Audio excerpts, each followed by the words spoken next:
Young Millionaire tosses a paper into the trash can, but a voice says, "Hey, I'm in here," and he goes into a panic. There are moments that divide a life into before and after. For Adam Moore, that moment happened on a winter night, when the world seemed frozen and silent. Adam had always been the kind of man who goes unnoticed, a face in the crowd. Someone who arrives at work early, leaves late, and rarely misses a day. The kind of person others describe as reserved when they're being kind and dull when they're not.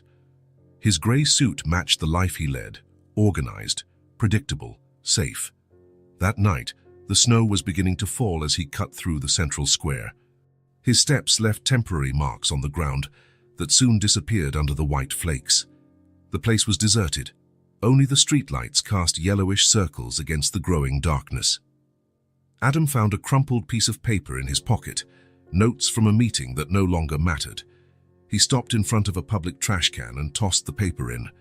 A simple gesture, one he made almost every day. That's when he heard it. "Hey, I'm in here." The voice was so small, so fragile, that for a moment, Adam thought he had imagined it. He looked around. No one. The square remained empty, except for the wind that swayed the bare branches of the trees. "Hello?" he asked into the air, feeling foolish. Silence. "Then I'm here." The voice was coming from the trash can. Adam felt his heart race as he slowly approached. He leaned over and looked inside. Amidst crumpled papers and empty wrappers, two enormous eyes stared back at him. A child's eyes. "My God!" he exclaimed, taking a step back. Inside the trash can was a small girl, no more than 4 years old. Dirty, with tangled dark hair and clothes far too thin for the biting cold. She was curled up like a frightened little animal, hugging her own knees. "What are you doing in there?" Adam asked, his voice coming out louder than he intended. The girl didn't move. She just kept looking at him with those eyes too large for her thin face. "I got in here because it was cold," she answered simply. Adam looked around, desperately searching for someone, parents, a nanny, any responsible adult. But the square remained deserted, and the snow was falling harder now. "Where are your parents?" he asked, crouching down to get closer. The girl didn't answer. A shiver ran through her small body. "You're freezing," Adam said, taking off his coat without a second thought. "Let's get you out of there." Carefully, he reached his arms into the trash can. For a moment, he thought she would pull back, that she would be afraid of him, a stranger. But the girl lifted her arms towards him, in a gesture of trust so pure it caught him off guard. When he lifted her out, he realized how light she was. Her body trembled under the oversized coat he had placed on her shoulders. Her face was smudged with dirt, her lips slightly blue from the cold. "What's your name?" he tried again, adjusting her in his arms. The girl just looked down without answering. The snow was heavier now, falling in thick flakes that stuck to the coat, to the girl's hair, to Adam's eyebrows. The temperature must have been below freezing. "I need to call the police," he said, more to himself than to her. The effect was immediate. The girl shrank in his arms, clinging to his shirt with her icy little hands. "Chanatsu," she murmured, fear evident in her voice. The wind howled between the buildings now, bringing more cold, more snow.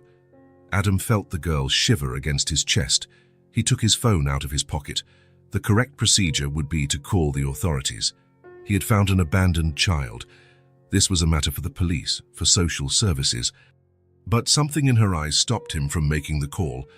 There was fear there, yes, but there was also something else, a trust, a hope that he, of all people, had awakened. How was that possible? Adam was never a man of impulsive decisions. His life was made of calculated choices, of measured risks, every step planned in advance. But in that moment, looking at the child that fate had placed in his path, something shifted inside him. An inexplicable certainty filled his chest. He couldn't leave her there, nor hand her over to strangers on this cold night.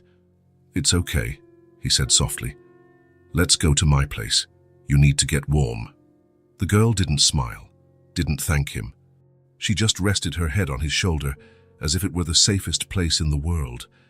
Adam started walking, shielding her as best he could from the wind and snow. His mind raced in 1,000 directions. What was he doing? What was this madness? Taking an unknown child home? And then what? What would he say to her, to others, to himself? He had no answers to any of these questions. He only knew that, in that moment, he was doing the only thing that felt right. The city around them carried on its normal rhythm.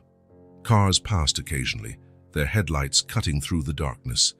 Hurried people walked with umbrellas and heads bowed, not noticing the man carrying a child through the snow.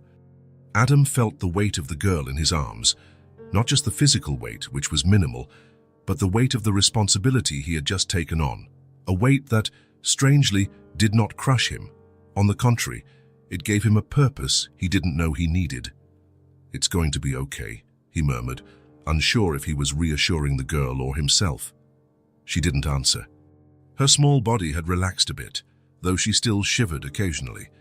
The city lights shone through the curtain of snow, creating an almost magical scene around them.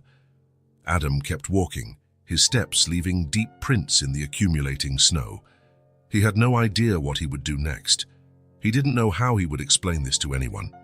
He didn't understand the impulse that drove him to act so contrary to everything he knew about himself. He only knew he couldn't do otherwise. And as he moved through the night, against the wind and the snow, Adam Moore, the man who had always lived by numbers and logic, followed the only path his heart would allow, carrying in his arms not just a lost child, but the beginning of a new life for both of them. Adam's apartment had never felt as alive as it did that night, not because of its size. It was spacious, with 3 bedrooms and a view of the park, but because of the unexpected presence now occupying his couch. The girl sat quietly, wrapped in the softest blanket Adam could find. Her small hands held a mug of hot chocolate, still too big for her. She had taken a quick bath with his clumsy help, and he had improvised one of his t-shirts as a pajama. The shirt swallowed her tiny body, but at least she was clean and warm. The silence between them wasn't awkward, but it was heavy with questions. Adam watched the girl with a mixture of concern and fascination. Who would leave a child alone in the cold? Why had she hidden in a trash can instead of asking for help? And most importantly, what would he do now? "Are you feeling better?" he finally asked, sitting in the armchair across from the couch. The girl nodded, her enormous eyes studying every corner of the apartment as if memorizing escape routes. "You don't have to be scared," Adam continued, keeping his voice calm. "No one is going to hurt you here." She lowered her gaze to the mug, her fingers tightening around it as if it were an anchor. "Can you tell me what happened?" Adam tried again. "How did you end up in that trash can?" For a long moment, he thought she wouldn't answer. Then, without looking up, the girl spoke. "My mum said she was coming back, and she never came back." Her voice was as small as she was, but the words hit Adam like a punch. He felt a lump form in his throat. "Your mum left you in the square." The girl nodded, taking a sip of the chocolate. "She said she was going to buy food," she continued, the words coming more easily now. "She told me to wait on the bench, that she'd be right back." Adam leaned forward, trying to process what he was hearing. "And you waited?" "3 days," she answered, as if stating something commonplace. "I slept on the bench. It was sunny during the day." Adam closed his eyes for a moment, trying to control the wave of anger he felt. 3 days. A 4-year-old child alone on a park bench for 3 days. "Did no one stop to help you?" he asked, unable to believe it. The girl shrugged, a strangely adult gesture for someone so small. "People walked far away. I think I was dirty." Adam took a deep breath. The big city could be a cruel place. People in a hurry, looking at their phones, ignoring a child because she looked dirty. The thought made him sick. "And why did you hide in the trash can?" "It started getting really cold yesterday," she explained, her logic simple and direct. "The wind hurt. There was no wind in the trash can." Adam felt something shift inside him, a warmth in his chest he couldn't explain, an almost physical need to protect this child. "You did the right thing," he said, surprising himself. "That was smart. Hiding from the cold was a good idea." A small glimmer appeared in her eyes, the first positive reaction he had seen. "What's going to happen now?" she asked, the worry returning to her face. "Are you going to take me away?" Adam hesitated. The logical answer was yes, he should take her to the authorities in the morning. It was the correct, responsible procedure. But the thought of handing her over to the system, of watching her disappear behind institutional doors, caused him an unexpected anguish. "Not today," he finally answered. "Today, you're going to sleep here, where it's safe and warm. We'll figure out the rest tomorrow." She nodded, seeming satisfied with the answer. "Then what's your name?" Adam asked, realizing he still didn't know it. The girl set down the empty mug, and for the first time, a small smile appeared on her face. "Mommy called me Emily," she said. "She would sing my name when I went to sleep." Emily, Emily, Emily. The simplicity of the memory, the way her eyes lit up as she said her own name, touched Adam in a way he didn't expect. "Emily," he repeated. "That's a beautiful name." "What's your name?" she asked, seeming more comfortable now. Adam Moore." "Adam," she repeated, testing the sound. "Do you live alone in this big house?" "Yes," he replied, looking around as if seeing his apartment for the first time. "Just me?" "No others?" Emily asked, her childish curiosity beginning to emerge. "No kids?" "No," Adam smiled. "I don't have any children. And a dog." "Not one of those either." Emily seemed to consider this seriously, as if evaluating his quality of life based on the absence of children and dogs. "That's why it's so quiet here," she finally concluded. Adam laughed, a genuine laugh he hadn't had in a long time. "I guess so," he agreed. "Sasha, it's very quiet." The clock on the wall read almost midnight. Emily yawned, the exhaustion finally overcoming the adrenaline of the day.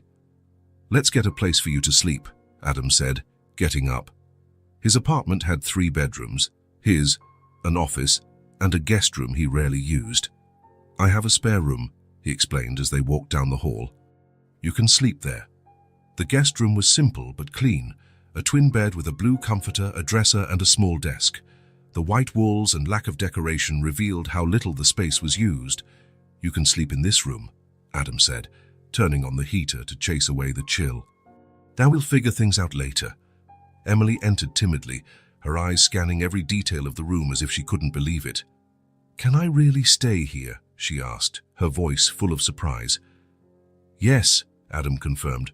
"For now, this place is yours." He helped her onto the bed and covered her with the duvet. Emily sank into the pillows, looking tiny in the full-sized bed. "Good night, Emily," he said, not quite sure how to say goodbye. "Good night, Adam," she replied, her eyes already heavy with sleep. Careful not to wake her, Adam left, leaving the door ajar. He stopped in the hallway and listened for a moment. Soon her breathing became deeper and more regular. She was asleep. Back in the living room, Adam sat on the couch, his mind buzzing with thoughts, worries, and, surprisingly, plans. He needed clothes for Emily, proper food for a child, maybe some toys. He needed to find out more about her past, try to understand what had happened, and eventually he would need to decide what to do. The logical option was still to contact the authorities, but something inside him resisted that idea. What if Emily ended up in a worse place? What if she was mistreated? What if he never saw her again? This last thought surprised him. Why did he care so much about a child he barely knew? When he finally went to his room to sleep, his sleep was restless, full of dreams about empty benches in deserted squares. The morning arrived with the sound of small footsteps in the apartment. Adam woke up to find Emily standing by his bedroom window, watching the snow-covered city outside. The large t-shirt that served as pajamas made her look even smaller. "Good morning," Adam said, sitting up in bed. She turned, studying him with those large, serious eyes. "Good morning," she replied politely. "There's a lot of snow." "Yes, it snowed all night," Adam agreed, getting up. "Are you hungry?" Emily nodded, following him to the kitchen. Breakfast was a revelation for Adam. His culinary repertoire was limited, but he managed to make scrambled eggs, toast, and orange juice. He watched fascinated as Emily ate with appetite, her eyes occasionally glancing up to check if he was still there. "I'm going out for a few hours today," he explained as he washed the dishes, "to buy some things for you." Fear immediately returned to her eyes. "Tears, are you coming back?" she asked, her voice betraying her insecurity. Adam stopped what he was doing and knelt down to her level. "I'm coming back, Emily. I promise I won't leave you alone." She studied him for a long moment, as if assessing the truthfulness of his words. "Okay," she said finally. "Fine, I'll wait. Actually," Adam continued, "I was wondering if you'd like to come with me. We need to buy clothes in your size, and you could choose." Emily's face lit up, and for the first time, Adam saw a genuine smile. "Can I really?" "Of course," he replied, feeling a strange happiness at her reaction. "We'll go shopping together." The shopping mall was crowded, as always on a Saturday. Adam held Emily's hand firmly as they navigated through the people. She wore one of his t-shirts as a dress, with a makeshift belt to keep it in place. It wasn't ideal, but it would work until they bought proper clothes.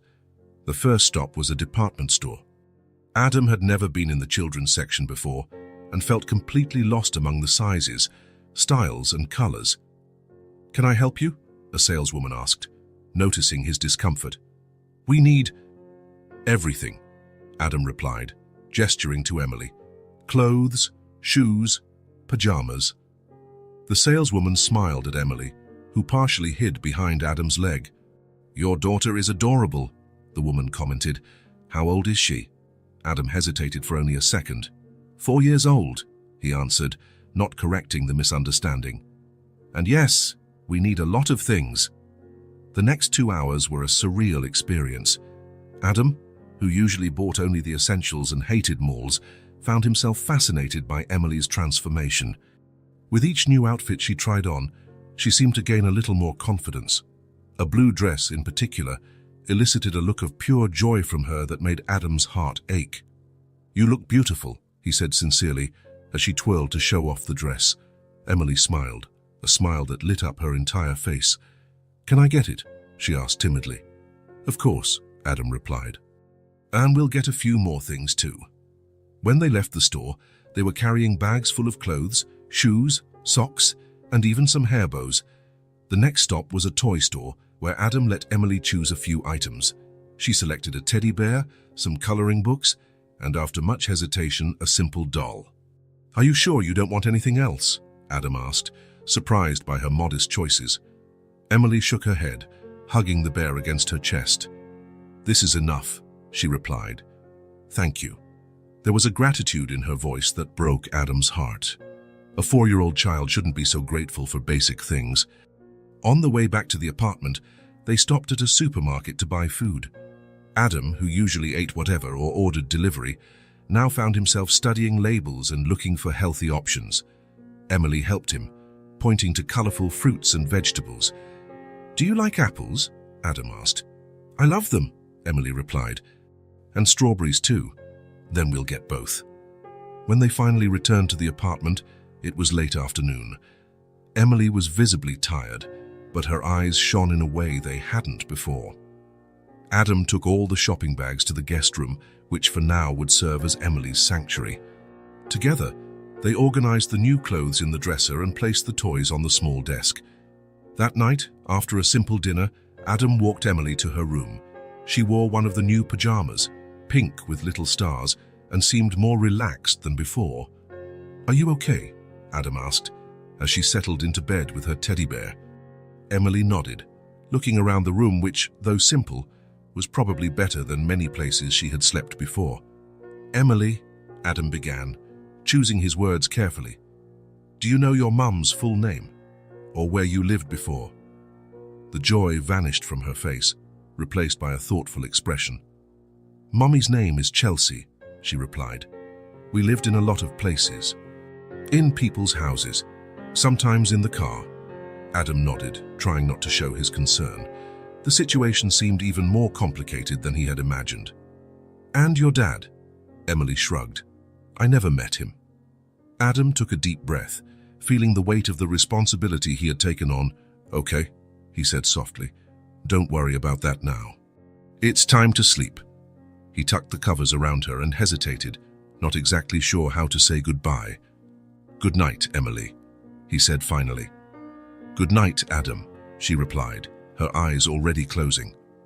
When he left the room, leaving the door ajar, Adam stopped in the hallway. His apartment, always so quiet, now seemed different. There were shopping bags scattered about, toys in unexpected places, and a smell of home-cooked food that had never been there before. In just one day, everything had changed. His routine, his space, his priorities, and somehow, that didn't bother him. Sitting in the living room with a cup of tea he rarely drank, Adam realized that something inside him was also changing. A door he didn't even know was closed was beginning to open. The apartment wasn't just fuller, it was more alive, and, perhaps, so was he. A week had passed since Emily arrived at Adam's apartment. 7 days that transformed not only the physical space, but something deeper that Adam still couldn't name. The first change was visual. What were once pristine white walls now displayed colorful drawings, taped up at heights only a child could choose. Stick figures, a larger one and a smaller one, holding hands, appeared in almost all of them. "That's you and me," Emily explained when Adam asked, as if it were obvious. In the refrigerator, once empty except for leftover takeout and a few beers, there were now apples, milk, yogurt, and those little juice boxes that Emily loved. The kitchen table, once used only as a mail drop, now had crayon marks and cookie crumbs. That Sunday morning, Adam watched Emily draw at the coffee table in the living room. Concentrated, her tongue sticking out of the corner of her mouth, she traced colorful lines on a sheet of paper. Her hair, once tangled, was now clean and styled in a simple braid that Adam had learned to do by watching online tutorials. "What are you drawing?" he asked, sitting on the sofa next to her. "A house," Emily replied without looking up, "with a garden." "And a swing," Adam smiled. In the last few days, he had learned more about Emily's tastes. She loved strawberries, hated peas, and had a fascination with swings. At the park near the apartment, she could spend hours on the swing asking to go higher, higher. "It looks like a great house," he commented, looking at the drawing full of vibrant colors and impossible proportions. Emily finally looked up, her large eyes studying Adam's face with an intensity that sometimes unnerved him. "Have you always lived alone?" she asked suddenly. The question caught Adam off guard. It was strange how Emily could do that, ask seemingly simple questions that touched on deep points. "No," he replied, trying to keep his voice casual. "I've lived with other people before." "With who?" Adam hesitated. How to explain his life to a 4-year-old child? "And when I was a kid, I lived with my parents. Then in college, I shared an apartment with friends, and later..." He paused, deciding how much to reveal. "I lived with someone I loved." Emily dropped her crayon and turned completely towards him, the drawing temporarily forgotten. "And where are all those people now?" Adam took a deep breath. Emily's questions were like little projectiles, too accurate. "My parents live far away in another city. My college friends went their own ways, and the person I loved..." He chose his words carefully. "We decided to go our separate ways." Emily seemed to consider this seriously, frowning in concentration. "Do you miss them?" "Sometimes," Adam admitted.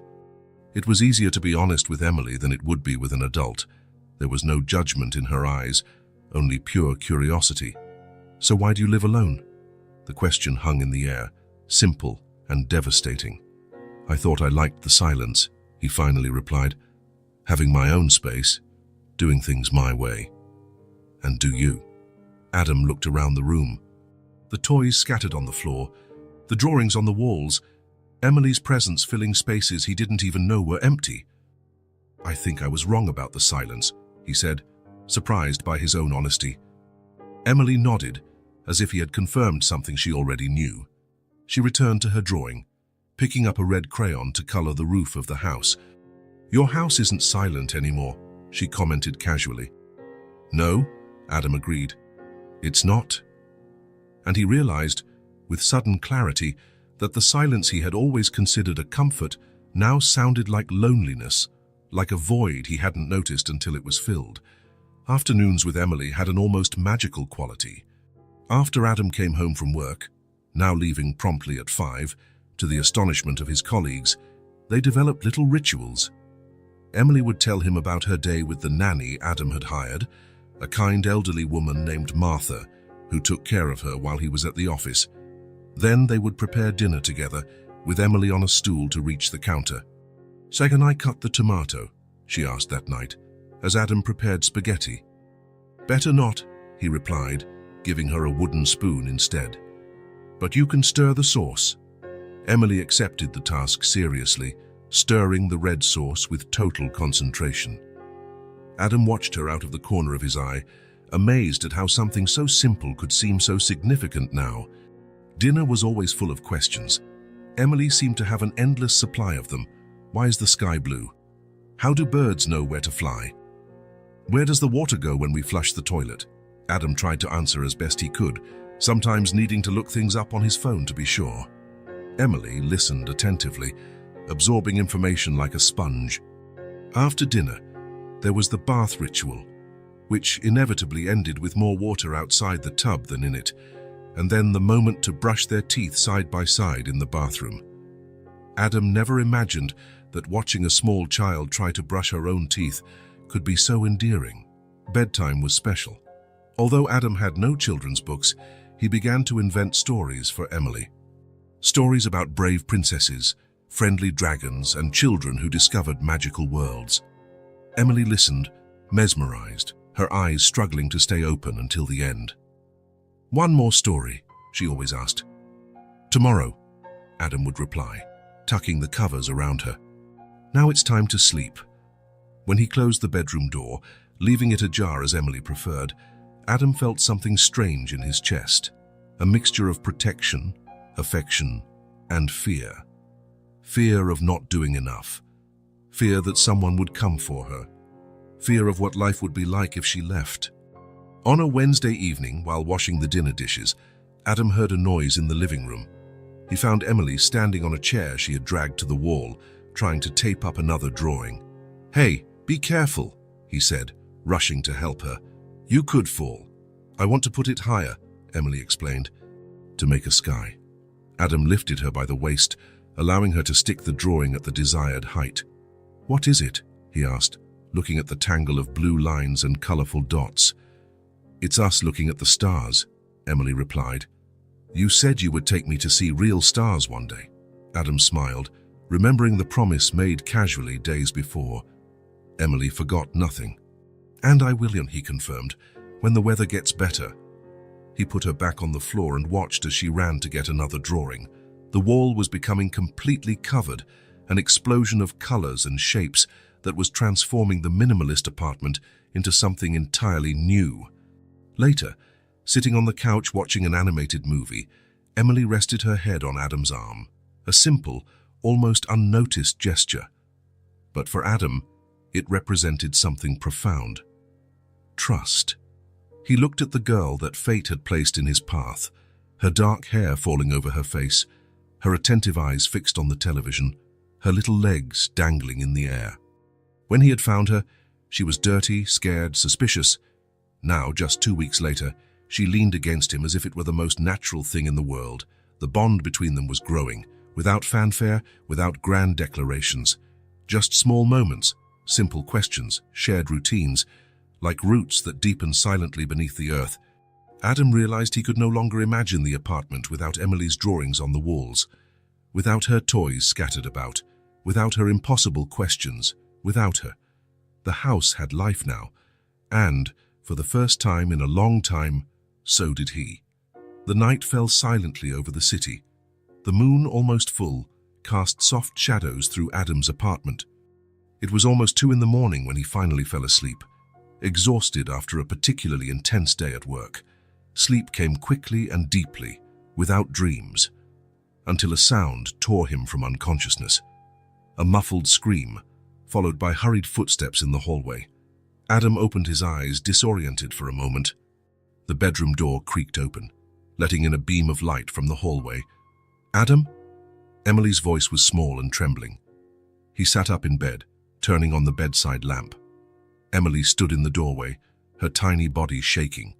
She wore the unicorn pajamas they had bought over the weekend, and she was hugging her teddy bear tightly. Her face was streaked with tears, her eyes wide with fear. "Emily, what happened?" he asked, instantly alert. She didn't answer. She just ran to the bed and climbed up with surprising agility, clinging to Adam as if her life depended on it. Her small body trembled against his chest. "Hey, it's okay," Adam murmured, hugging her automatically. But was it a nightmare? Emily nodded against his shoulder, not letting go of her hug. Adam could feel the tears soaking his t-shirt, the tremor that ran through her body. "Do you want to tell me what you dreamed about?" he asked softly, stroking her hair. For a long moment, Emily didn't answer. When she finally spoke, her voice was so low that Adam had to lean in to hear. "I dreamed I was back on the bench, alone. It was snowing a lot, more than before. And I called and called out, but no one came." Adam felt a tightness in his chest. In recent days, Emily had rarely mentioned the bench where she was abandoned. He had even hoped wishfully that maybe she was forgetting. Apparently, the fear had only been hiding beneath the surface. "It was just a dream," he tried to reassure her. "You're safe here." Emily pulled away a little, just enough to look into Adam's eyes. Her little face was serious, her eyes still bright with tears. "Are you going to disappear too?" The question hit Adam like a punch. 4 simple words that carried the weight of an abandonment no child should ever know. 4 words that revealed the fear that lived inside her, day after day, even as she drew colorful houses and laughed at cartoons. In that moment, Adam fully understood what it meant to have Emily in his life. It wasn't just about providing a roof, food, clothes. It was much more. It was promising presence, constancy, emotional security. He held Emily's small hands in his. They were so small, so vulnerable. How could anyone abandon this child? "Emily, look at me," he said, keeping his voice steady despite the lump in his throat. "I'm here. I'll stay." Her eyes studied his face, searching for signs of a lie or hesitation. Adam held her gaze, letting her see the truth in his eyes. "Promise?" Emily asked, her voice barely a whisper. "I promise." It was a simple promise, just 2 syllables. But Adam felt its weight, the responsibility. And, surprisingly, he wasn't afraid. For the first time in years, commitment didn't scare him. On the contrary, it seemed the only possible path. Emily continued to look at him for a few more seconds, as if assessing the sincerity of the promise. Then, slowly, the tension began to leave her body. Her shoulders relaxed, her breathing became more regular. "Can I stay here?" she asked, already settling against the pillow. "Of course," Adam replied, "just for tonight." But deep down, he knew it wouldn't be just one night. It was a turning point, a boundary crossed. He lay down next to Emily, who immediately snuggled closer, the teddy bear squeezed between them. Adam pulled the comforter over them and turned off the lamp. In the dark, he could hear Emily's breathing, getting calmer and calmer. The storm of fear had passed, at least for now. "Adam?" Her voice came softly in the darkness. "Yes. Do you think she'll come back one day?" Adam closed his eyes. He knew exactly who Emily was talking about. The question he asked himself every night, as he thought about what would happen if Emily's mother reappeared. "I don't know, Emily," he answered honestly. "But no matter what happens, you won't be alone again. I promise you that." Emily was silent for so long that Adam thought she had fallen asleep. Then her voice came again, even softer. "Okay." 2 simple words that carried a world of meaning. An acceptance, a beginning of trust. Adam watched as Emily finally gave in to sleep, her face relaxing, her long eyelashes resting on her cheeks, still marked by dried tears. He felt a wave of protection so intense it almost hurt. In the past few weeks, since he had found Emily in that trash can, his life had completely changed. At first, he told himself it was temporary, that he would find her family or a suitable place for her to stay, that he would return to his normal, organized, predictable life. But now, looking at the sleeping girl beside him, Adam knew there was no going back. He didn't want to go back. The life he had before now seemed empty, like a house without furniture, functional, but without purpose or warmth. Emily stirred in her sleep, murmuring something unintelligible. Instinctively, Adam stroked her hair, a gesture that had already become natural. She sighed and went back to sleep deeply, the fear of the nightmare apparently forgotten. Outside the room, The world continued on, cars occasionally passing on the street, the distant hum of the city that never completely sleeps. But there, in that small space between them, something new had formed. A silent commitment, a mutual promise. Emily was beginning to trust that she wouldn't be abandoned again. And Adam, surprisingly, found himself wanting to be worthy of that trust, not out of obligation or pity, but because something inside him had changed. Grown. Opened up. He closed his eyes, feeling the warmth of Emily's small hand still holding his, even in her sleep. An anchor. A connection. "I'll stay," he whispered again, more to himself than to her. And for the first time in a long time, Adam slept without restlessness, without the vague feeling that something was missing in his life. The silence of the apartment, once a sterile comfort, was now filled by Emily's soft breathing and a growing certainty in Adam's heart. He wasn't just taking care of Emily. They were taking care of each other. The month of March arrived with the first signs of spring. Small green buds appeared on the trees in the park, and the sun occasionally broke through the clouds, bringing a timid warmth. Adam and Emily had established a comfortable routine, a small world of two that functioned with surprising harmony. That Saturday afternoon, sitting at the kitchen table, Adam was preparing work reports while Emily drew. It was an arrangement they both enjoyed, the quiet companionship, each at their own task, occasionally exchanging glances or comments. Adam looked up from his laptop when Emily pushed a piece of paper towards him. "Yeah, look what I made," she said, with that particular pride children have for their creations. Adam looked at the drawing. As always, Emily had drawn two figures holding hands, her and him, as they appeared in almost all her drawings. But this time, there was a third person, a woman with a blue dress and long dark hair, similar to Emily's. "Who is it?" Adam asked, though he already knew the answer. Emily pointed to the figure with a serious expression. "It's Mommy. She must be looking for me." Adam felt a tightness in his chest. In recent weeks, Emily rarely spoke of her mother. She had adapted so well to her new life that he sometimes almost forgot the temporary situation they were in. "It's a very beautiful drawing," he commented, keeping his voice neutral. "Do you remember what your mom's face looked like?" Emily frowned in concentration. "She was pretty," she finally replied, "and she sang to me to sleep." "What else do you remember about her?" "She wore that blue dress when she had to ask for money on the street. She said it was her lucky dress." Adam nodded, trying to fit this new piece of information with the little he knew. A young woman named Chelsea, who lived on the streets with her daughter, who owned only one special blue dress, who had abandoned her 4-year-old daughter on a park bench during the winter. "Do you miss her?" he asked carefully. Emily was silent for a moment, her eyes fixed on the drawing. "Sometimes," she finally replied, "but now I have you." The simplicity of the answer hit Adam hard. He swallowed, trying to ignore the wave of emotion that washed over him. "Yes, you do," he confirmed, reaching out to stroke her hair. Emily smiled and returned to her drawing, seemingly satisfied. But Adam could no longer concentrate on his work. He looked at the drawing, and a certainty grew within him. He had to find Chelsea, not because he wanted to return Emily. The thought of being separated from her now was unthinkable, but because they both deserved answers. Emily needed to know why she had been abandoned, and Adam needed to understand who he was dealing with. What kind of person would leave a child alone in the cold? And, although he tried not to think about it, there was the real possibility that Chelsea would return one day, looking for her daughter. He needed to be prepared for that.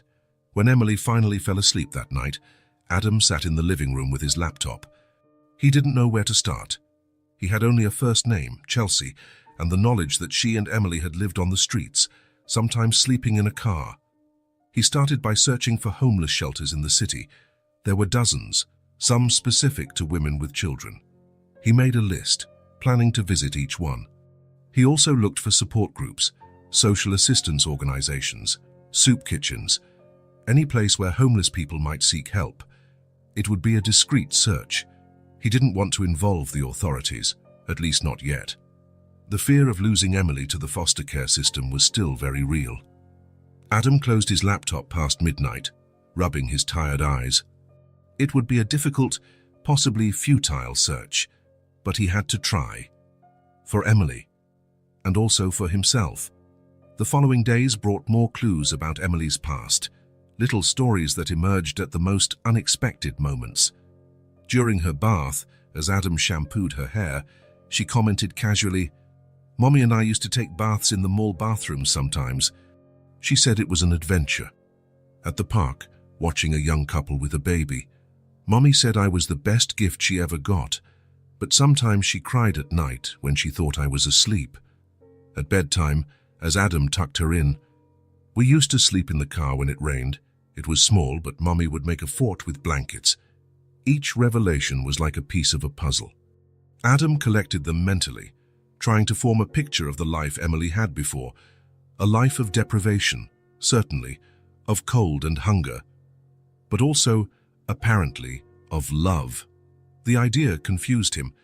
How could someone who loved her daughter abandon her? The following Sunday, Adam took Emily to the zoo. She had never seen most of the animals in person, only in books or on television. Her joy was contagious, running from one enclosure to another, asking endless questions.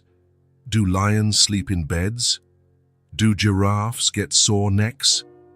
Do monkeys have a mommy and daddy like us? Adam answered patiently, amazed by her insatiable curiosity. They stopped for a snack at the zoo's cafeteria. While Emily nibbled on a sandwich, her eyes followed a family at the next table, a father, a mother, and 2 small children. "Do you have a mommy and daddy, Adam?" she asked suddenly. The question caught him off guard. "I do," he replied. "They live far from here." "Are they nice?" Adam smiled, thinking of his parents, who called religiously every Sunday night. "They are, yes. I think you'd like them." Emily considered this seriously as she drank her juice. "Mommy used to say my daddy was a prince who had to go away to a faraway place," she said finally. "Yes, but I think that was just a story." Adam nodded, feeling a pang of sadness for the premature disillusionment in Emily's tone. "Sometimes grown-ups tell stories because the truth is complicated," he explained gently. Emily shrugged. "It's okay. I have you now." There it was again, that simple, absolute trust that always left him speechless. The next morning, Adam began his search. He used his lunch break to visit a homeless shelter a few blocks from his office. A middle-aged social worker with kind eyes and a tired expression listened to his story attentively. "I can't provide information about our clients," she explained politely. "Yeah, but I can ask if anyone knows this person." Adam showed her a photo of Emily that he kept in his wallet. "The mother's name is Chelsea. I don't know her last name. She has dark hair, probably in her 20s. She used to wear a blue dress when she panhandled." The woman nodded, jotting down the information. "Leave your contact information. If I find anything, I'll get in touch." Adam thanked her and left without much hope. It would be a long search. In the following days, he visited 3 more shelters, a soup kitchen that served free meals, and even a mobile clinic that served the homeless. In each place, he left the same description, the same photo, the same phone number. In none did he get concrete answers. One evening, as they prepared dinner together, Emily mentioned casually, "Mommy knew how to make soup out of anything. She said it was magic." Adam looked at her, interested. "Really? What kind of soup?" "With things we were given," Emily replied, setting the table carefully. "Or that we found." She would make it in a can with a small fire. Adam imagined the scene, a young woman cooking in a can over a makeshift fire, trying to feed her daughter with the little she had. The image was painful. "She seemed very smart," he commented, keeping his voice light. "She was," Emily smiled, "proud. So she knew how to do a lot of things." After dinner, while Emily watched a cartoon, Adam searched on his laptop for areas of the city where homeless people tended to gather.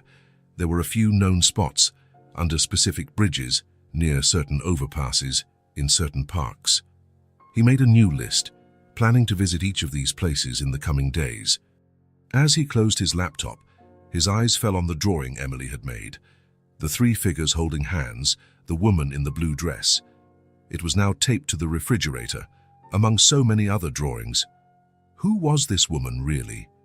What had led her to live on the streets with a small child? What had made her abandon her daughter? Was she sorry now, looking for Emily as the girl believed? And if she was, what would that mean for them? Adam sighed, feeling the weight of the responsibility he had taken on. Every day that passed, his bond with Emily grew stronger. The thought of losing her was too painful to contemplate, but he couldn't run from the truth.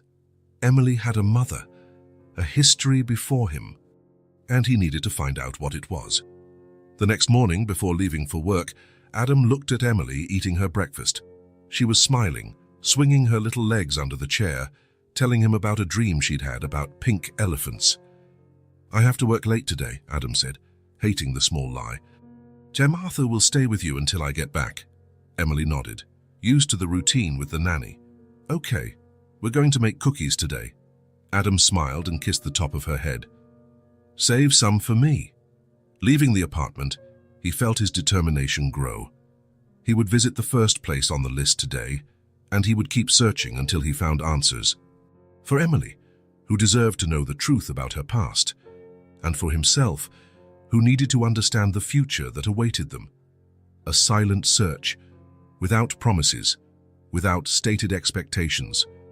Just the need to complete a story that had begun on a cold park bench marked, where a child had waited for 3 days for someone who never returned. After 3 weeks of searching, Adam still hadn't found any concrete trace of Chelsea. He had visited shelters, social assistance centers, spoken with homeless people, but no one seemed to have precise information about Emily's mother. Some vaguely remembered a young woman with a child, others mentioned a blue dress, but nothing solid enough to follow up on. It was during this search that Adam realized something he should have noticed before. Emily had no documents, no birth certificate, no health insurance card, no school records, nothing that officially proved her existence. Initially, Adam thought about just continuing as they were. After all, things were working well. Emily was happy, safe, adapting to a normal life. Martha, the nanny, took care of her during his work hours, and the two were developing a routine that seemed to work for both of them. But then came the fever. It started on a Tuesday night. Emily was quiet during dinner, her normally rosy face now pale, except for red blotches on her cheeks. "Are you feeling okay?" Adam asked, noticing she had barely touched her food. Emily just shook her head, a rare occurrence for such a talkative child. When he touched her forehead, Adam felt the heat immediately. She was burning up. The initial panic was followed by action. A lukewarm bath, children's fever reducer he had bought for his small home first aid kit, fluids, everything he had learned from his frantic research on childcare in the first weeks with Emily. But when the fever didn't break after a few hours, Adam knew they needed medical help. The pediatric emergency room was crowded, as always. Crying children, worried parents, the familiar atmosphere of anxiety that pervades emergency rooms. When it was finally their turn, the nurse looked at Emily with professional sympathy. "Full name?" she asked, ready to type into the system. "Emily," Adam replied, suddenly realizing the problem. "Emily Moore." The nurse nodded, not noticing his hesitation. "Sad date of birth?" Adam froze. He had no idea when Emily was born. They had never talked about it. I'm not sure of the exact date," he admitted. "She's 4 years old." The nurse looked up, now more attentive. "Health insurance card? Any identification?" "I didn't bring anything," Adam said, his anxiety growing. "It was an emergency." The nurse studied him for a moment, then looked at Emily, who was curled up in Adam's lap, clearly sick. "Are you her father?" The question Adam had been dreading. "I'm her guardian now," he replied, opting for a partial truth. "We're in the process of regularizing her custody." It wasn't exactly a lie, just an intention that had just formed. The nurse watched him for a few more seconds, then sighed. "We'll treat the child first, sort out the paperwork later, but you'll need to regularize this, sir." "Yes, I know, thank you." Emily was treated, medicated, and diagnosed with a throat infection. Nothing serious, but it could have been worse without treatment.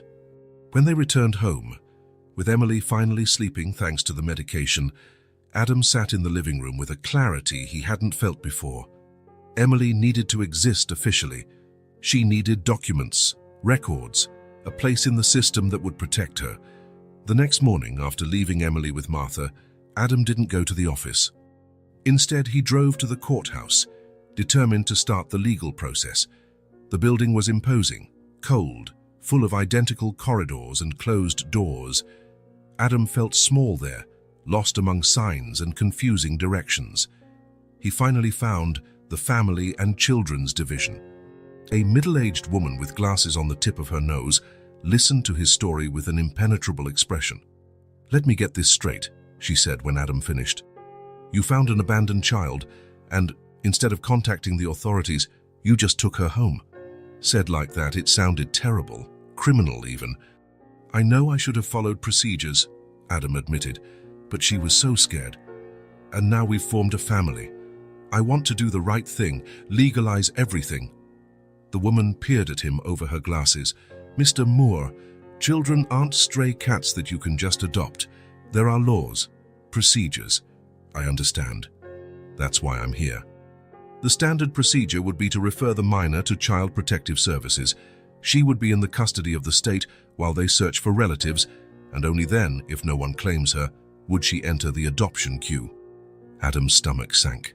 The thought of Emily in an institutional shelter, away from him, was unbearable. "And is there no other option?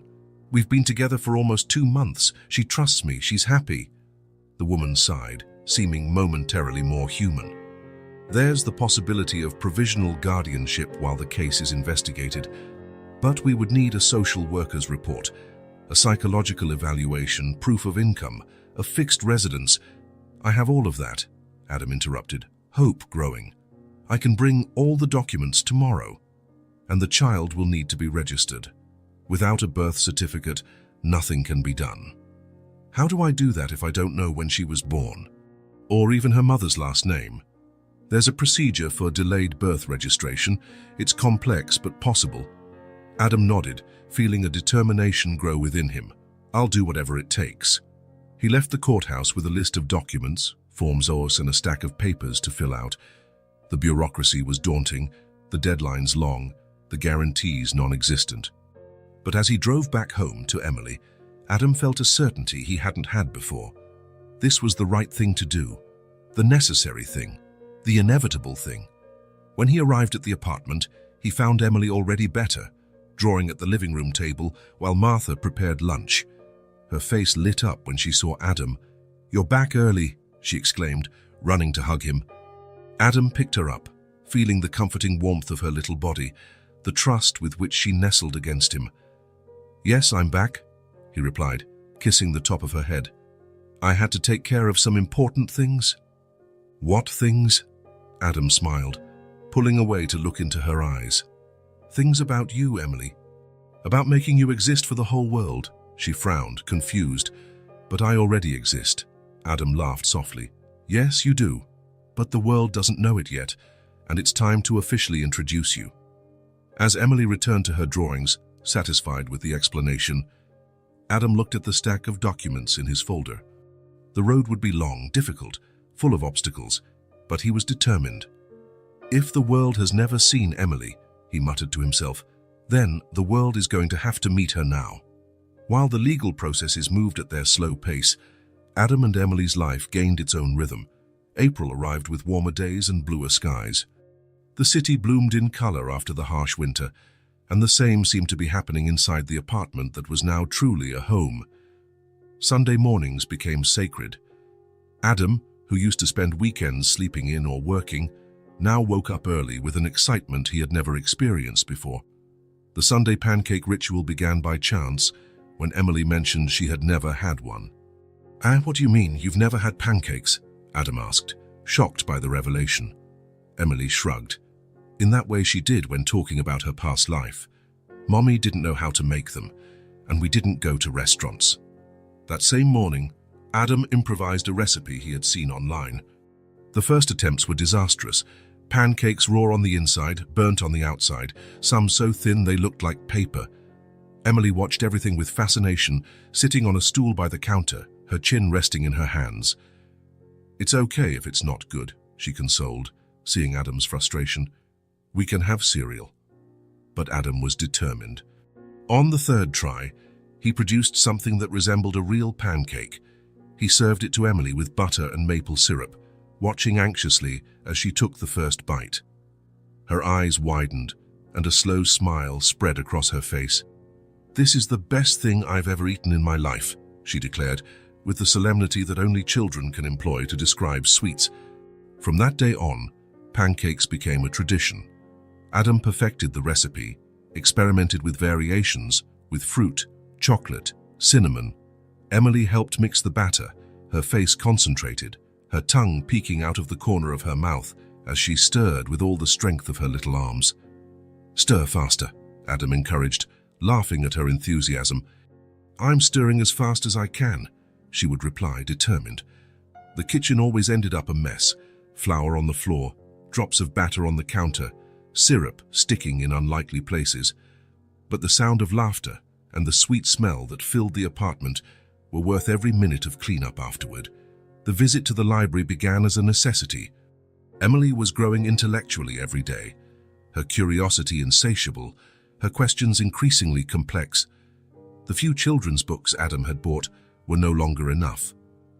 The public library was a few blocks from the apartment, an old building with imposing columns and a colorful, welcoming children's section. On the first visit, Emily stood paralyzed at the entrance, her eyes scanning the shelves full of books. "Are they all real?" she whispered, as if in a sacred place. "Yes," Adam smiled, "and you can choose whichever ones you want to take home." Emily looked at him, incredulous. "How many?" "5 today. When you finish, we'll come back and get more." The selection was a serious process. Emily examined the covers, flipped through the pages, considered the illustrations with the seriousness of a literary critic. Adam watched, amazed at her concentration. "This one has a dragon," she pondered, showing him a book. "But this one has a girl astronaut." The dilemma was clear on her face. "We can take both," Adam suggested. Her eyes shone. "Really?" And so, the library became part of their routine. Twice a week, they would walk there together, return the old books and choose new ones. The librarian, a grey-haired lady with a kind smile, soon got to know them. "Your daughter is a voracious reader," she commented once as she checked out the books. "It's not common to see that in children so young." Adam didn't correct the mistake. He just smiled, a warmth spreading through his chest at hearing Emily called his daughter. The idea for the fort came on a rainy day. Emily was restless, confined inside the apartment, her body full of unspent energy. "What if we built a fort?" Adam suggested, remembering his own childhood. "A real fort?" Emily asked, her eyes wide. "Out of sheets and pillows, but it will feel real, I promise." They spent the entire afternoon on the construction. Adam gathered all the sheets, blankets and pillows from the apartment. They used chairs as supports, secured corners with heavy books, and adjusted the height with strategically placed brooms. Emily directed the operation with surprising authority. "This side is too low down," she would point out. "We need more space inside." When they finally finished, they had transformed the living room into an impressive structure. A ceiling of white sheets created a magical space, illuminated by the soft light filtering through the fabric. The floor was lined with soft pillows, creating a cozy nest. "It's perfect," Emily declared, crawling inside. Adam followed her, surprised to find that even though he had to stoop, he fit comfortably. They lay side by side, looking up at the makeshift ceiling, listening to the sound of the rain outside. "This is the best day of my life," Emily whispered. Adam turned his head to look at her, his heart aching with the simplicity of the statement. How could something so simple, a fort of sheets on a rainy day, be the best day of someone's life? "We can do this whenever you want," he promised. Emily smiled, her eyes already heavy with sleep. She fell asleep right there, in the fort, as Adam told made-up stories about brave princesses and friendly dragons. Sundays in the park became sacred. After pancakes, they would walk together to the large city park. Emily, who was once shy and withdrawn in open spaces, now ran freely across the lawns, climbing on playground equipment, sliding and swinging higher and higher. "Look how high I am," she would shout from the swing, her face a mask of pure joy. Adam would watch her, feeling a mixture of pride and that constant fear that seemed to come with the package of caring for a child. What if she fell? What if she got hurt? But there was also a growing certainty. Emily needed this freedom. She needed to run, fall, get up, try again. She needed to feel the wind in her face, the grass under her feet, the sun in her hair. She needed to be a child. And so even with his heart in his throat, Adam let her fly. He watched from a distance, always ready to run if necessary, but allowing her to explore the world on her own. The evenings were perhaps the most precious moments. After her bath in clean, fresh-smelling pajamas, Emily would snuggle into bed while Adam picked up the book of the night.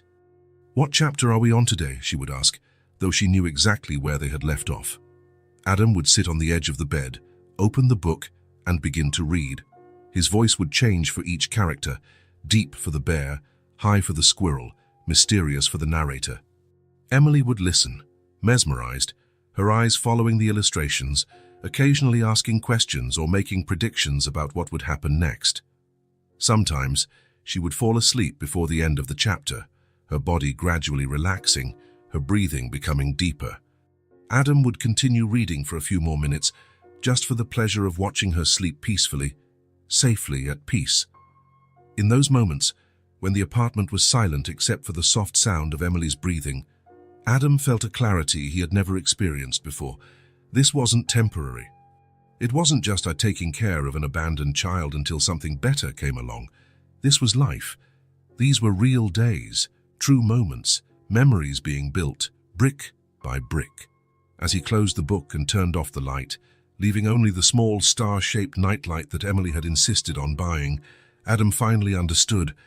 He wasn't just taking care of her, he was living with her, and he could no longer imagine a life different from this one. May arrived, bringing flowers to the city's gardens and unexpected news for Adam. The phone call came on a Tuesday while he was finishing a meeting at the office. "Mr. Moore, this is Sarah from Hope House, the women's shelter downtown." Adam felt his heart race. He had visited that shelter 3 weeks earlier as part of his systematic search for Chelsea. "Yes, I'm listening. We admitted a woman yesterday. She saw the photo you left with us. She says her name is Chelsea and that the girl in the picture is her daughter." Adam closed his eyes for a moment, trying to process the information. After months of searching, finally, "Is she there now?" "Yes, actually, she asked if you could come. She's not in good health." 20 minutes later, Adam parked near the small exposed brick building that housed Hope House. It was a simple place, but clean and well kept, a refuge for vulnerable women. Sarah was waiting for him at the entrance, a woman in her 40s with kind eyes and a weary expression. "Thank you for coming so quickly," she said, guiding him inside. "Chelsea is in a more private area. I need to warn you, she's very weak." They walked down a hallway to a small room at the back of the building. Sarah knocked softly on the door before opening it. "Chelsea, Mr. Moore is here." Adam entered and needed a few seconds for his eyes to adjust to the dimly lit room. A woman was sitting in an armchair near the window, covered by a thin blanket despite the warmth of the day. Her face was pale, almost translucent, framed by thin, dark hair that fell lifelessly around her features. But the eyes, Adam recognized them immediately. They were the same as Emily's, large, dark, expressive. "You found her," Chelsea said, her voice little more than a whisper. "You found my Emily." Adam approached slowly, sitting in the chair opposite her. Up close, he could see how sick she was. Her body, far too thin, seemed to almost disappear under the blanket. The bones of her face were prominent, her skin having a yellowish tone that spoke of liver dysfunction. "Yes," he replied softly. "She's fine. She's safe." Chelsea's eyes filled with tears that soon ran down her hollow cheeks. "Thank God," she whispered. "Every night I prayed that someone good would find her. Someone who could give her what I couldn't." Adam tried to contain the anger he still felt. How could a mother abandon her child on a park bench in winter? But looking at Chelsea now, the anger began to give way to something more complex. "Why did you leave her alone? She waited for days." Chelsea closed her eyes, as if the question was a physical pain. I knew I didn't have much time, she finally answered. The doctors gave me a few months, liver cancer, terminal stage. She paused, breathing with difficulty. I tried to find someone to stay with her, family, friends, social services, but I have no family. The friends I had were as lost as I was, and social services. I was afraid they'd put her in a bad place, that they'd separate her from me before I could say a proper goodbye. Adam listened in silence, trying to understand. So you decided to leave her on a park bench? Chelsea shook her head, tears falling silently. It wasn't like that, her voice faltered. I took her with me to the hospital that day. I was feeling very sick. While we were waiting, I asked her to stay on the bench in the square across the street for a few minutes while I talked to the receptionist. She took a deep breath, visibly gathering her strength to continue. I passed out inside the hospital. When I woke up, I was in the ICU. I had lost so much blood. I was sedated for 3 days. When I could finally speak, the first thing I asked about was Emily. Nobody knew who I was talking about. Nobody saw her. Adam closed his eyes, the pieces falling into place. 3 days. The same 3 days Emily had waited. When they released me, I ran to the bench. She wasn't there. I looked everywhere, asked everyone who passed by. I was too weak to go far. I ended up passing out again and went back to the hospital. Why didn't you call the police? Adam asked.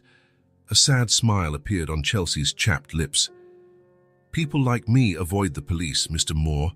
Besides, I didn't have her papers. Emily was born in a shelter, never officially registered. I was afraid that if the police found her, she would end up lost in the system. Or worse, that they would blame me and take her away from me forever. Adam nodded slowly. The reality of people living on the margins of society was something he was only beginning to comprehend. What happened next? When I got out of the hospital the second time, I kept looking, but I was getting weaker and weaker. For the last few weeks, I could barely get out of bed. Then I saw your photo yesterday when I got here. Her eyes lit up briefly.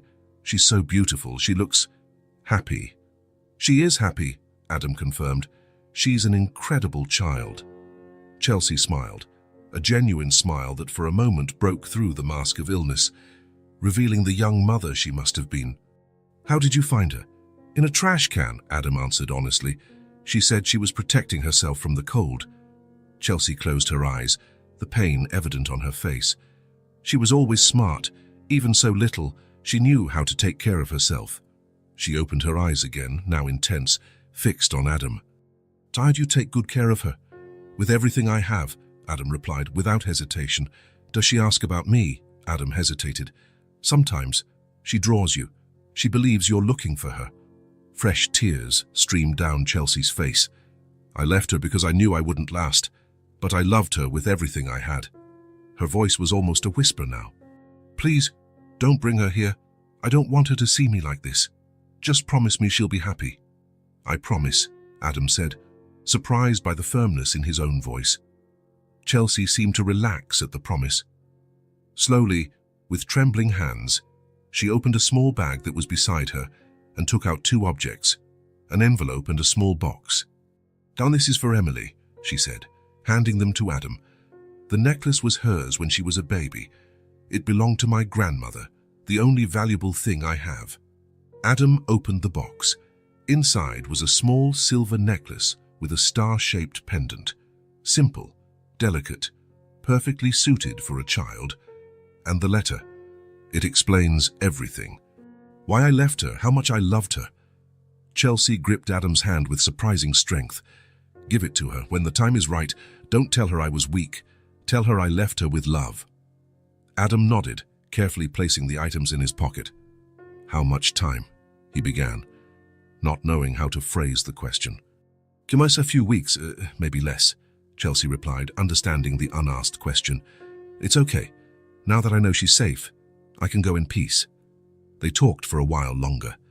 Chelsea told him about Emily's early years, how she started walking early, her first tooth, how she loved for her mother to sing her to sleep. Precious little stories that Adam would save for Emily someday. When they said goodbye, Adam promised to come back. They both knew there might not be time for a second visit. On his way out, Sarah caught up with him. She refused palliative care for a long time, she explained in a low voice. She only agreed to come here when she could no longer move on her own. The truth is, she probably won't last the week. Adam thanked her for the information and returned to his car. He sat there for a long time, the necklace and the letter weighing in his pocket. How would he tell Emily? When would be the right time? She was so young to understand death, to process abandonment, even if it was done out of love and desperation. He decided he would wait. He would wait until Emily was older, until she could understand the complexity of the situation. Until then, he would keep the necklace and the letter safe. And, in the meantime, he would press on with the adoption. He had already started the process, filled out countless forms, gone through interviews and home visits. Now, with Chelsea's location and her evident incapacity, the process could be expedited. Emily would have a name, documents, an official existence, and she would have a father, not by blood, but by choice. He started the car and drove home, to Emily, his heart torn between sadness for the mother she would lose and the determination to honor the promise he had just made. Emily would be happy, of that he was certain. Autumn painted the city in shades of red and gold when the envelope arrived. Adam recognized it immediately, court-headed paper, the same kind he had received so many times in recent months. But this one was different, thicker, final. His fingers trembled slightly as he opened the envelope. 6 months of waiting, forms, interviews, home visits, hearings. 6 months since he had found Chelsea in that shelter and heard her story. 4 months since her quiet passing. A departure Adam had kept secret from Emily, saving the necklace and letter for the right moment. The document was there, official and definitive. Legal recognition of full adoption, Emily Moore. No longer a child without a last name, without documents, invisible to the system. Now legally his daughter. Adam sat on the sofa, the paper still in his hands, unable to look away from the printed name. Emily Moore. 2 simple words that changed everything, that made official what his heart had known for a long time. The sound of the apartment door opening interrupted his thoughts. Martha, the nanny, came in with Emily, returning from school. At 5 years old, Emily now attended kindergarten, another hard-won normality, another document that had required complex explanations and some half-truths. "Guess what I did today?" Emily exclaimed, dropping her backpack on the floor and running to Adam as she did every day. "What?" he asked, quickly hiding the document under a magazine. "I painted a huge picture. The teacher said it's the most beautiful in the class." "It's true," Martha confirmed, smiling. "She got a gold star for it." "That's amazing." Adam hugged her, breathing in the smell of crayons and jelly sandwich that always accompanied her after school. "We need to celebrate." "Celebrate how?" Emily asked, her eyes lighting up. Celebrations, in their language, usually meant ice cream or pizza. "How about a special dinner? We can go to that Italian restaurant you like." "With spaghetti? With all the spaghetti you can eat?" Martha looked at Adam with curiosity. She knew him well enough to know that something more was going on. "Well, I'm heading out," she announced, grabbing her bag. "Tomorrow at the usual time?" "Actually, Martha," Adam hesitated, "I think we're going to take a few days off, maybe the whole week. I have some important news for Emily." Understanding dawned on the nanny's face. "The paperwork finally came through?" Adam nodded, feeling emotion tighten his throat. "Finally," Martha smiled, giving him a brief hug. "Congratulations, Adam. You both deserve it."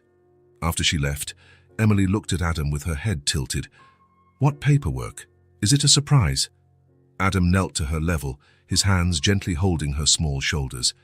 "It is a very special surprise. But we'll talk about it during dinner, okay? Now, how about you go change while I get a few things ready?"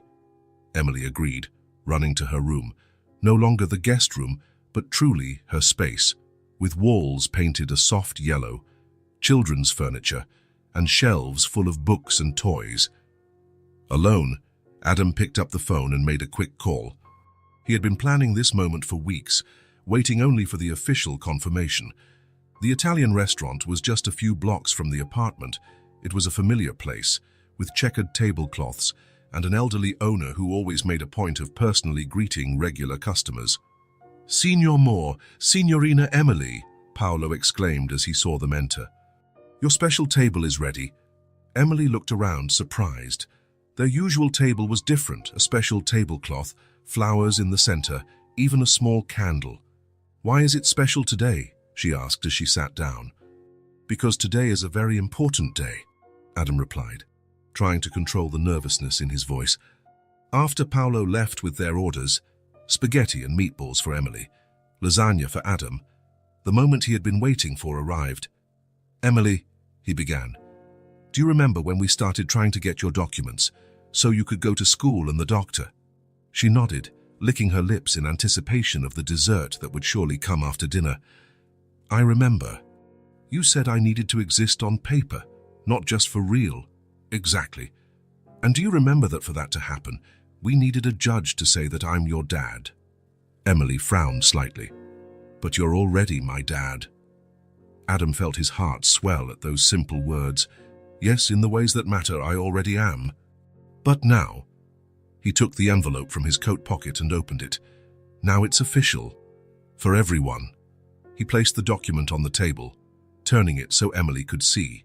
She leaned forward, her curious eyes scanning the paper full of words she couldn't yet fully read. "What does it say?" "It says that you are my daughter. Legally, officially, forever?" Adam pointed to a specific line. "And it says that your name is now Emily Moore." Her eyes widened. "Moore like you?" "Yes, just like me. We have the same name now." Emily was silent for a moment, absorbing the information. Then a slow smile began to spread across her face. "So you're my real dad now? And I'm your real daughter?" "Yes, Emily, forever." She jumped out of her chair and ran to Adam's side, throwing her arms around his neck with such force that he almost lost his balance. "I knew it. I knew you would stay with me forever." Adam hugged her back, not caring about the tears that were now streaming freely down his face, nor the emotional glances of the other customers. Back at the apartment, while Emily was taking a bath, Adam retrieved a package he had hidden in the living room closet. Inside was a silver frame, elegant but simple, chosen especially for the occasion. Carefully, he placed inside it the photograph they had taken at the park weeks before. In the image, he and Emily were sitting on a swing, laughing at something they could no longer remember. Their faces shone with a pure, genuine, unmistakable happiness. It was his favorite picture of them. When Emily came out of the bath, already in her pajamas and with damp hair, Adam called her into the living room. He had placed the frame on the mantelpiece, in a place of honor. "I have one more surprise," he said, pointing to the photo. Emily approached, her bare feet silent on the carpet. She looked at the image for a long moment, her little face serious and contemplative. "Do you like it?" Adam asked, unsure of her silence. She didn't answer immediately. Instead, she reached out and gently touched the glass of the frame, tracing the outline of their faces. "And now it feels like I've always belonged here," she said finally, her voice small but full of certainty. Adam felt a wave of emotion so intense that for a moment he couldn't speak. He knelt beside her, looking at the photo that now visually officialized what the documents legally affirmed. "Because you do," he replied, his voice hoarse with contained emotion. Emily turned to him, her dark eyes so much like Chelsea's, full of a wisdom that surpassed her age. "I know," she said simply, as if it were the most obvious truth in the world. And maybe it was.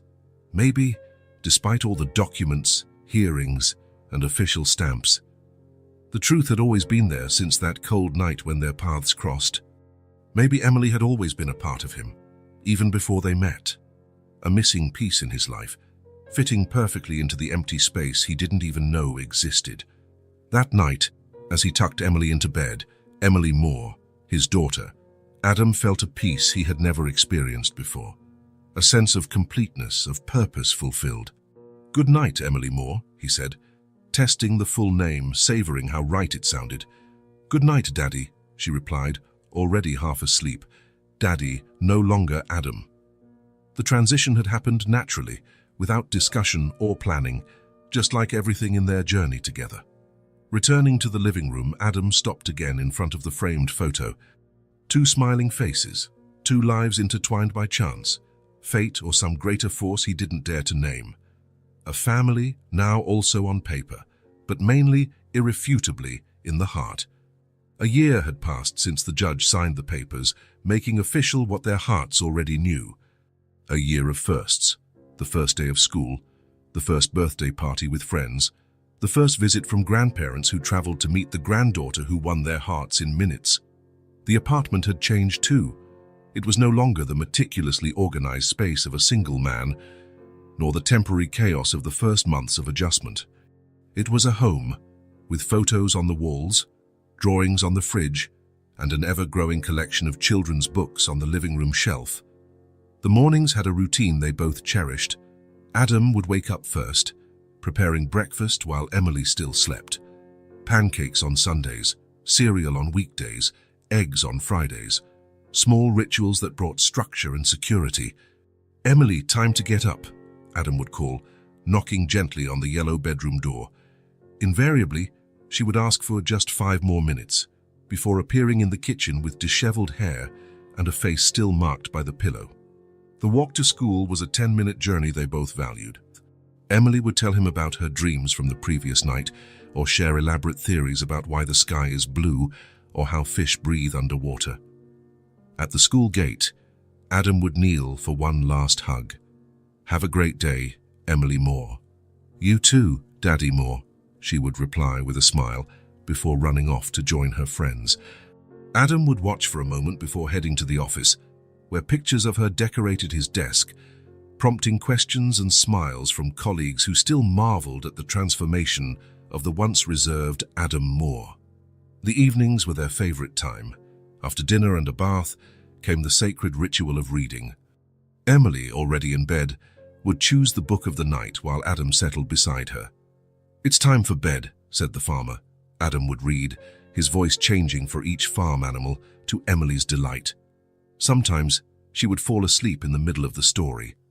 Other times, she would insist on just one more chapter, please, with those eyes that Adam found increasingly difficult to say no to. It wasn't a perfect life. There were occasional tantrums, low marks in math, nightmares that still woke her up sometimes, calling for a mother who was no longer there. But it was real and solid. How family built not by blood but by chance, choice and love. It was on a quiet spring Sunday that Adam decided it was time. Emily was turning 6 the following week. It seemed like the right moment to share the last piece of the puzzle that was her story. After breakfast, instead of suggesting their usual walk to the park, Adam sat with Emily on the living room sofa. "I have something important to talk to you about," he began, feeling the weight of the necklace in his shirt pocket. Emily looked at him with curiosity, sensing the seriousness in his voice. "Is it something bad?" "No, it's not bad," Adam smiled to reassure her. "It's about your mum." Emily's eyes widened. They rarely talked about Chelsea. Not because it was forbidden, but because Emily seemed to have accepted her absence in a way that Adam still found surprising for someone so young. "Did you find her?" Emily asked, her voice suddenly small. Adam nodded, taking her hand. "Yes, I found her, a while ago." He then told her, in simple but honest words, how he had searched for Chelsea for months, how he had found her in the shelter, already very sick, how she hadn't abandoned Emily by choice but due to circumstances beyond her control. She was very sick, Emily. The kind of sick that doctors can't cure. "Did she die?" Emily asked directly, her eyes fixed on Adam's. "Yes, sweetie." Shortly after we met, Emily was silent for a long moment, processing the information. Adam waited, giving her the space she needed. "Did she think of me?" she finally asked. "Before she went away." "She thought of you every day," Adam replied, his voice thick with emotion. "You were the most important person in the world to her." Slowly, he took the small silver necklace with the star-shaped pendant out of his pocket. "She asked me to give this to you. It was yours when you were a baby. Before that, it belonged to your great-grandmother." Emily took the necklace reverently, her small fingers tracing the outline of the star. "I remember this," she whispered. She said it was magic, that the stars would watch over me. Adam then took the envelope, slightly crumpled with time, from his other pocket.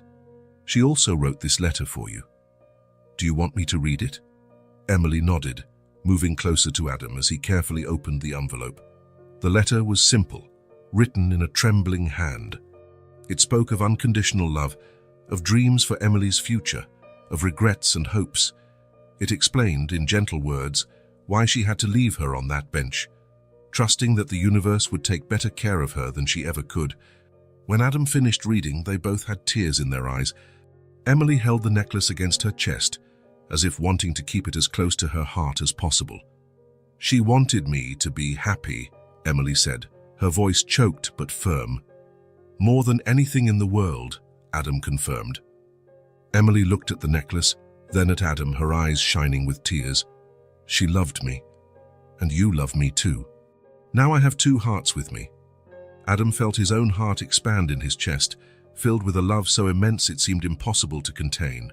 He pulled Emily into a hug, feeling her small body shake with soft sobs. And you are the center of both, he said softly, kissing her hair. They stayed like that for a long time, embracing on the sofa as the sunlight created dancing patterns through the curtains. There was no need for more words. The truth was there between them. A complete story now, with all the pieces in their places. Later that day, as they prepared dinner together, Emily asked for help putting on the necklace. Adam carefully fastened it around her neck, watching how the small silver star shone against her skin. It looks beautiful on you, he commented. Emily touched the pendant, a serene smile on her face. It's like having both of you always with me.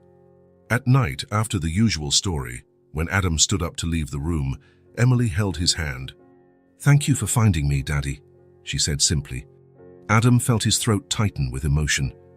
You're the one who found me, Emily, he replied. I was just passing by that square. She shook her head, with that wisdom that sometimes startled him.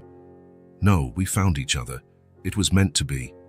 Adam smiled, unable to disagree. Maybe she was right. Maybe there were greater forces at work on that cold winter night. Fate, coincidence, or simply the ordinary magic of life bringing together two souls who needed each other. Good night, Emily Moore, he whispered, adjusting the blanket around her. Good night, Daddy, she replied, her eyes already closed. As he left the room, Adam paused to observe the scene for a moment. His daughter sleeping peacefully, the star necklace glowing softly in the lamplight, books piled on the nightstand, the teddy bear worn from constant hugs, an image of peace, of belonging, of home, a real family, a new beginning. If this story touched your heart, subscribe to the channel and turn on notifications so you don't miss the next ones. Leave a like because it helps this story get recommended to more people. See you in the next story.